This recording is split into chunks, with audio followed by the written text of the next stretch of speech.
All right, if you live in Michigan and you think the absolute chaos happening in California's election system right now has absolutely nothing to do with you, then you are virtually missing the biggest architectural assault on the Great Lakes state in our lifetime. Right now, an elite corporate blueprint perfected in Los Angeles County is silently migrating across the country, and it's landing right here in our own backyard. While everyone is distracted by the national political theater going on out there, a hidden machinery is being used to systematically re-engineer the rural townships right here in Michigan, turning our generational farmland into massive, power-hungry, water-depleting AI megastructures. And the only way they can get away with it is by completely neutralizing your vote.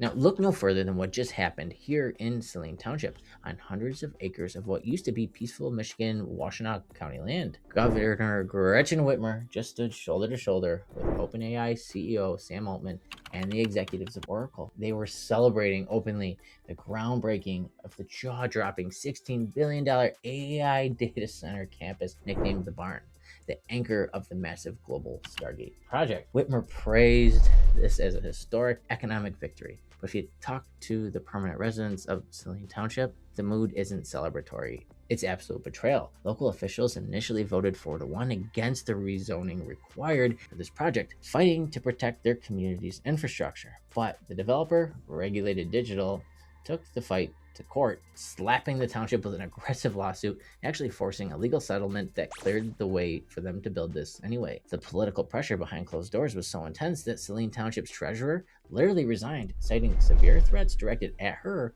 over these giant data center projects. And guys, don't assume this is just a standard partisan issue. The corporate invasion has ripped the Michigan Democratic establishment completely down the middle. Progressive U.S. Congresswoman Rashida Tlaib publicly blasted Governor Whitmer on social media, calling the state's aggressive backing of these massive data center expansions a disgusting betrayal. And look, this isn't just a Michigan issue, guys. This is happening in Republican-controlled states as well.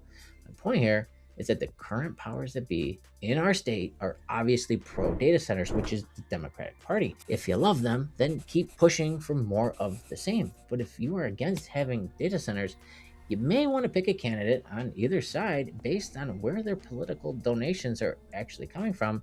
I'll get into more of that next. And guys, why are the tech giants like OpenAI and Oracle fighting so dirty to get into Michigan's rural townships? Well, it's because of just one word: power. These mega AI data centers are absolute electricity vampires. The Barn in Saline is projected to scale up to a 1.4 gigawatt capacity. To put that into some level of perspective, that is more electricity than a standard commercial nuclear reactor ever produces. You require massive, nonstop energy grids just to keep the rows of artificial intelligence servers from completely melting down. And this is where it starts to hit your wallet. When a massive global tech corporation demands a sudden, unprecedented upgrade to your local electrical infrastructure, who do you actually think pays for the new substations, and who pays for the new high voltage transmission lines and the grid expansions? Well, historically, utility monopolies like DTE and Consumers Energy passed those multi-billion-dollar infrastructure costs directly onto the monthly bills of everyday Michigan homeowners and the small businesses. They are asking you to accept a shared sacrifice on your monthly energy bill to subsidize a private corporate tech boom.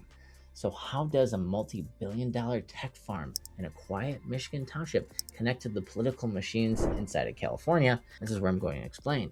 It comes down to how policies actually get enacted when local citizens are actively saying no. To override a township board that is trying to protect their local water table, you actually have to control who votes in the local elections.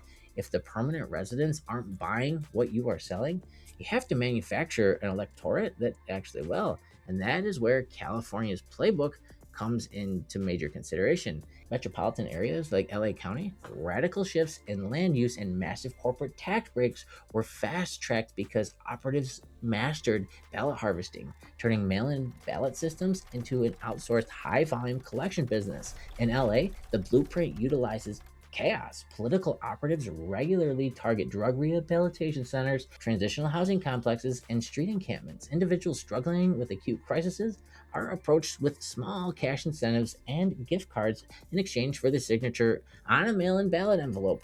The person signing usually has absolute zero idea who the candidates are, let alone the complex zoning policies and what those actually are. The raw voting power is effectively harvested to protect the politicians who fast track their corporate interests. Now, Michigan doesn't have the exact same street level dynamics as downtown LA, I admit that. But don't let that fool you. The strategy landing in the mitten is much more creative, tailored specifically for our suburbs, university towns, and quiet rural areas. Instead of targeting tent cities, the ballot collection push in Michigan focuses heavily on stealth, utilizing permanent mail in ballot lists, centralized drop boxes, and highly targeted collection sweeps through nursing homes, low income complexes, mobile home communities, and university dorms.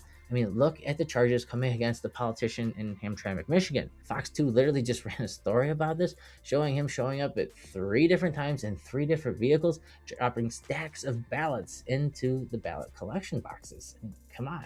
Operatives map out exactly who hasn't returned a ballot. They knock on doors and offer to take care of it for them. Think about the raw math. When third-party tech developers and utility monopolies want to bypass local resistance to build a data center, they don't need to convince the families who care about the local environment in their own backyards. They just need to fund the aggressive, highly organized ballot collection networks that can easily outvote the actual permanent residents in low turnout local township elections. We don't show up to those like we should. And this is exactly why they are targeting low turnout local elections, because the legal trap is usually sprung before you even know that it exists. Right now, across Michigan, corporate developers are approaching small town trustees and county officials, forcing them to sign strict non-disclosure agreements or NDAs just to enter into initial talks. By the time a data center or a massive solar array proposal is made public, your local officials have been legally gagged for months. The public hearing becomes a mere formality because the deals have already been cooked behind closed doors. This brings us to the state of play. The midterms in Michigan are an absolute battleground. We are looking at critical state house races, wide open local boards, and a massive fight for the future of our communities. But we are already seeing the pushback. Just look at Mason, Michigan. Awake citizens gathered hundreds of signatures for a referendum to overturn weak data center regulations, forcing the city council to actually backtrack completely. If you want to keep the mitten in our grip, citizen defense starts with 2 non-negotiable power moves right now. Follow the money. Pull up the campaign finance reports for your local and state candidates. Look past the slick TV commercials.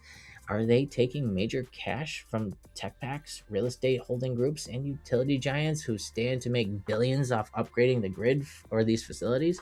If the candidate's war chest is built on tech money, you already know how they will vote when a rezoning request hits their desk. Become vote hawks. Watch the drop boxes. Demand total chain of custody accountability from your county and township clerks. Question why outside political action committees are suddenly flooding thousands of dollars into small township trustee races that historically just cost a few $100 to run. If local control disappears, your farmland gets rezoned, your utility rates skyrocket to subsidize server cooling grids, and your community changes forever. Guys, let me know in the comments below. Are you seeing massive solar expansions or data center proposals in your neck of the woods? I know they're coming my way. Keep your grip tight, Michigan. I'll see you guys in the next one.